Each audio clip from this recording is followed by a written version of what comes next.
While the pandemic continues to challenge us, it has also shown how resilient, adaptable, and compassionate we can be.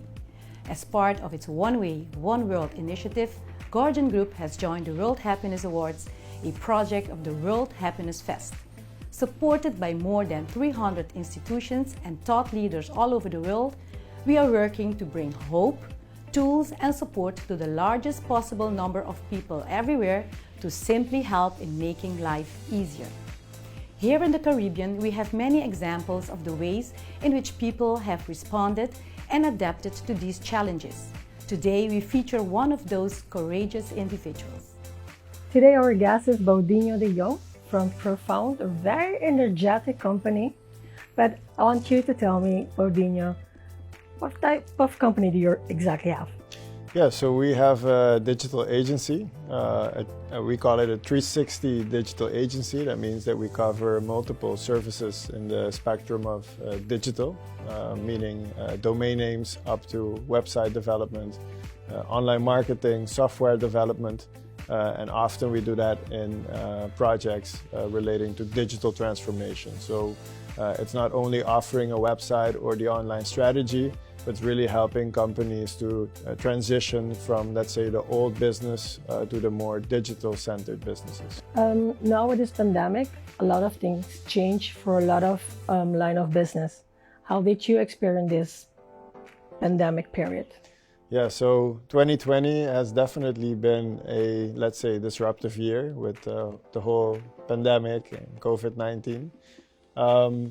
For us, it has been memorable in the sense of experiences and lessons learned. If I start personally, I think it has really brought us back to the core of realizing that it's really the small things that matter. So the small things are really the big things. During the lockdown period, being at home, working remotely with your family, I look back on that as something positive. Of course, the pandemic has had a lot of negative impact as well. People losing their jobs, job insecurity, even nations, dealing with all kinds of lack of resources. Yes. So by no means do I want to say or portray that it has been a blessing, but we have tried to take out the blessings from out of the situation.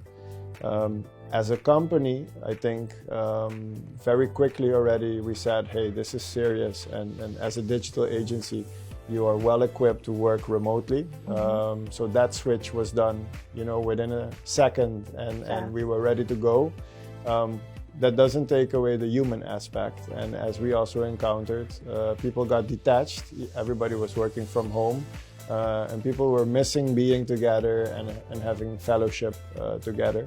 So we had to be inventive and create ways of still creating that feeling whilst working from home. And one of the funny things I remember we did was my business partner, actually, he is also, or used to be a DJ. So at one point we had this chat room where everybody would be in the whole day. And at a set time every day, we knew there was 1 hour during which he would DJ live. And everybody would come into that virtual chat room and listen to him DJing while also making fun and cracking jokes. But on a far more deeper level, as a company, we had to make a decision. A lot of uncertainty. We didn't know the full extent of the impact of COVID-19 yet. But you cannot wait to take action. You have to take action. You have to consider multiple scenarios. And the underlying feeling was, there are basically two options that we have. One would be the defensive strategy, where you start cutting costs and, also laying off people and really brace for impact. Of course, that would not be a favorable scenario. It would be just survival by means of cutting instead of growing.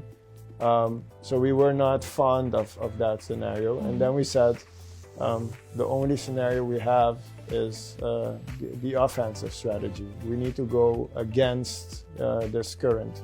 So we said, this is the time to invest. This is the time to step up and really focus on the growth and the opportunities that arise from a crisis. And that is literally what we did. We had the opportunity to acquire another agency during that period as well, which felt very uncomfortable, I have to say, both personally and professionally. You almost feel like, hey, this... Do you still have a grip of the... Well, that's the thing. You know, actually, at that moment, there's no money really, or it's less, and this is not the moment to make big investments. Yet the conviction was so strong that this is the only way forward. But for me personally, it has been the most exciting and scary moment in my career, for sure. But, you know, fast forward almost 1 year now, I think it's paying off its dividends. We had a real roller coaster experience last year. Cash flow management became a whole new sport. But those things make business excited as well and enable you to focus on the growth spectrum instead of the defensive spectrum. So would you say the decisions that you made during this period, were really based on courage and certain vision that you had? It's definitely based on vision. So we really operate based on long-term vision. And why do I say long-term? Because then you are able to sacrifice the short-term gains to support this vision. And also a conviction which indeed requires trust and courage. Of course, due to this crisis, you see digitization projects becoming more and more expedited and important in all industries. So you could say we profit from that. Well, at the same time, we did see that in 2020, even the big companies were really withholding big investments. So even the big digital projects did not come about last year. So it was business as usual. But even there, you saw receivables deteriorating on every spectrum, hospitality going back to zero. So it has been a very challenging year in which we were able to take these decisions. But I realized that some companies, especially the ones on the, let's say, the frontier, think for example, restaurants, hotels, I mean, their options were pretty limited. Yes. All they could do is go back to almost zero and try to, maintain their head above water. Exactly. Now you have a sense how things are going. But after this pandemic, are there certain things that you say, these lessons learned, I will continue doing them? Yeah. Or certain things are just temporary? No, I think this pandemic, globally, but also for us, for sure, has had a lasting impact and brought about changes that will stay. I already touched the point of the people aspect. Bringing them back together was a big relief. But you realize how important happiness and well-being is of your colleagues. So it's also during this period that we really invested more, not only in growing the company, but also the cultural people aspect of the company. So I'm proud to say we're maybe the first or one of the few local companies that has a chief happiness officer, and her role is completely focused on the well-being of the employees. So we measure the happiness coefficient every month. We take action based on that.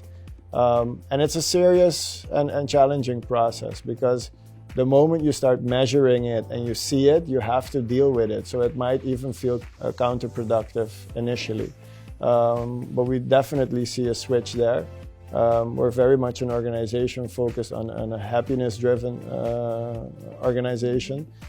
Where the well-being of everybody is central. If the people at the office, at the company are happy, it will trickle down to the services and the customers as well. Yeah. You would say before the pandemic and during the pandemic, your main focus has become the quality of your employees, how they feel, how they... Yes, even more. Before that, we were very much focused on, we were still a startup going to a scale-up. We're close to 40 people now, but we really had the growing pains. And initially we focused on the culture. Yeah. What kind of culture do we want to have? But culture on paper and culture in practice are two separate things. It shouldn't be, but they can outgrow each other. So it was very important that we went deeper and really started at the person and their specific needs and even let them co-create the culture that you want to have for your company. So you don't dictate, this is who we are, this is what we do, but turn it around. Who are we and what do we want to do and let that become part of the drive behind the company. Then you have colleagues also that are more engaged and they are a part of your company. Definitely. Having them engaged with the bigger vision will also enable them to understand sacrifices short term that have to be made. Yeah. We're in this together, definitely at the company. We often refer to the term total football. So everybody helps each other out to weather the storm. And I feel that has really brought us stronger together as well. Yes. What would you advise someone? You guys had a lot of vision, courage, because of the decisions you guys made also. What would you advise someone who's going through the same situation with a pandemic at this moment? Yes, that's a good question. For me, always what is important is execution. So let's start with that. A lot of people have great ideas, good ideas, even mediocre ideas. But it really boils down to execution. So a mediocre idea, well executed, is going to be far more successful, obviously, than a very good idea that will just remain an idea without action. So execution is very important in times of crisis. But as I said, some people on the front line, their options are very limited. I mean, I can be talking about execution to a hotel who's going through the perfect storm. But one of the mindsets that really is part of our company DNA is turning obstacles into opportunity. So no matter how grim the situation is looking or without any prospect whatsoever, perspective, it's important to try to look beyond that and know that behind these obstacles, new opportunities are present. And then the challenge becomes, how do you capture them? How do you find them and how do you capture them? But I think that's the mindset that you need to adopt in times of crisis. They say never waste a good crisis, but when you're in the middle of it, it's kind of hard to think that way. But through the years, I've come to really trust in that process that these setbacks can bring new opportunities. A lot of new opportunities. Yes. So I wish you all the best. Thank Today's you. your birthday. Yes, indeed. So wish you all the best, a lot of knowledge for your own personal life and for your company. Thank you. And keep growing as you're doing right now. We invite you to nominate anyone or any organization in the Caribbean for the Global Happiness Awards in the category of COVID-19 support. To nominate, please go to worldhappiness.foundation/awards. And to vote, please visit happinessawards.submittable.com/gallery and click the COVID-19 category. One Way, One World, Guardian Group. Live easy.